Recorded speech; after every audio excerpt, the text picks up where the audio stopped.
안녕하세요. 오늘은 과민성 대장 증후군에 대해서 얘기를 해드리려고 하거든요. 환자분들 아주 기본적으로 꿀팁을 좀 간단하게 설명드리려고 하는데, 과민성 대장 증후군이라는 게 배가 아프고 변비가 심하고 설사가 심하고 혹은 이제 왔다 갔다 하면서 되게 심한 증상이 있는데, 막상 대장 내시경을 해보면 특별하게 문제는 없는 경우가 되게 많거든요. 그런 경우가 병원에 가면은 이런 경우는 당이 예민해서 이런 증상이 나타나는 겁니다 라고 하고, 과민성 대장 증후군이 의심되니까 증상 조절할 수 있는 약을 준다거나 아니면 생활 습관을 이렇게 해보는 게 좋겠다 추천을 받는데, 이제 환자분 입장에서는 어떻게 해야 이제 좋아지느냐.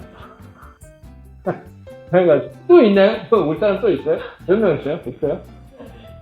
결과적으로는 환자가 어떻게 해야지 제일 효과가 있느냐, 이게 생활 지침입니다. 또 처음에 내가 과민성 대장 증후군이 의심되는데 그럼 어떻게 해야 되냐, 병원에 와야 되느냐, 그냥 생활 습관만 바꾸면 되느냐, 약을 먹어야 되느냐, 이런 걸 잘 모르시니까 그거에 대해서 간단한 설명을 좀 드리려고 해요. 과민성 대장 증후군이라는 거는 지금까지는 이제 여러 가지 이론이 좀 있기는 한데, 장과 뇌가 이제 실질적으로 서로 되게 연결이 긴밀하게 되어 있고, 장에서 미치는 영향이 뇌에 직접적으로 영향을 주기도 하고, 반대로 뇌에서 받는 스트레스가 직접적으로 또 장에 영향을 줘서, 이거를 장내 축이라고 해요. 장이랑 뇌 후두를 서로 연결되어 있어서 서로 영향을 주고 합니다. 그래서 이 증상을 조절하기 위해서는 장에 있는 좋은 균들이 좋게 이렇게 서로 유익균들이 잘 유지가 됐을 때 좋아지는 것, 그리고 거기서 만들어지는 나쁜 신호가 뇌까지 전달되지 않도록 차단해주는 것, 그리고 만약에 지금 장에 있는 균들이 나쁜 것들로 대부분 유지가 되고 있는 것을 힘이 된다면 아예 처음부터 약을 써서 다시 균을 다시 세팅할 수 있는 노력을 해주는 거예요. 그리고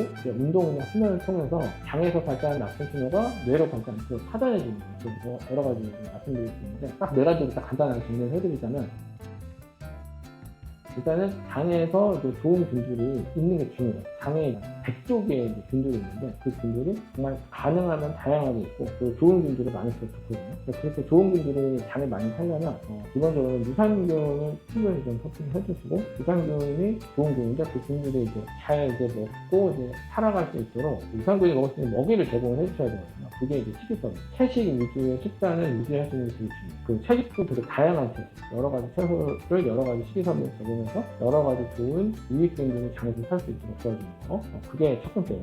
육식을 하시는 것도 금기시되는 건 아닌데 채식 위주로 하고, 통에서 나오는 단백질은 아니면 생선이나 계란처럼 너무 정밀성 포화지방이 많지 않은 단백질, 그런 단백질을 섭취해 주시는 게 좀 중요해요. 야채랑 많이 먹고 채식 위주의 식습관 중요하고, 두 번째는 유산균 발효된 식품, 한국 같은 거 김치나 이런 것들 많잖아요. 유산균이 많이 들어있는 음식들을 먹는 게 중요한데, 요거트를 좀 드실 수도 있고, 실제로 김치가 유산균이 많이 있는 낫또나 발효된 음식을 드시는 게 좋은데, 그걸 드시기 어려우면 유산균 아예 사서 드셔도 돼요. 그것도 안 드시는 것보다 훨씬 낫고, 장기적으로는 여러 가지가 검증이 될 거예요. 그래서 두 번째는 유산균을 챙겨서 드시면 좋다. 그리고 이거는 병원 와서 추천을 받으셔서 하셔도 되고, 그리고 처음에 이 나쁜 균들, 너무 많은 걸로 의심되는 균들은 아예 장 안에 있는 유해균들을 어느 정도 제거를 해주고 유산균을 넣어주는 방법도 있거든요. 병원 가서 주치의랑 상담을 받으셔서 치료를 해보시면 좋을 것 같아요. 세 번째는 장 안에 아무리 좀 나쁜 균들이 많이 있고 나쁜 신호들이 장 안에서 면역 신호들이 발생을 하더라도 그 뇌로 전달이 좀 덜 되도록 해주는 방법이 있거든요. 그거가 제일 중요한 게 운동이에요. 운동을 해주시면 장에서 발생하는 나쁜 신호들을 중간에서 차단할 수 있고, 반대로 뇌에서 나타나는, 뇌에서 받는 스트레스 이런 게 장으로 갈 때도 운동을 통해서 그 자체를 아예 차단을 하거나 장을 되게 편하게 해줄 수 있는 효과가 있어요. 그래서 꾸준하게 운동을 해주시는 거예요. 하루에 30분 이상 운동을 해주시면은 나쁜 설사나 변비 같은 신호들도 차단을 할 수 있어서 과민성 대장에 좋은 효과를 줄 수 있어요. 또 하나는 수면, 7시간 이상 수면을 꼭 해주셔야 된다. 수면도 마찬가지로 뇌에서 발생하는 여러 스트레스를 차단할 수 있거든요. 그래서 뇌에서 발생하는 스트레스를 차단하고 스트레스 물질이 더 쌓이지 않도록 해주면 마찬가지로 장으로 전달되는 그런 나쁜 신호들이 차단이 돼서 수면, 변비나 설사에 큰 도움을 받을 수 있어요. 이 4가지를 꼭 기억하셨다가 일상생활을 접목하시면 과민성 대장 증후군을 치료하는 데 많은 도움이 될 수 있습니다.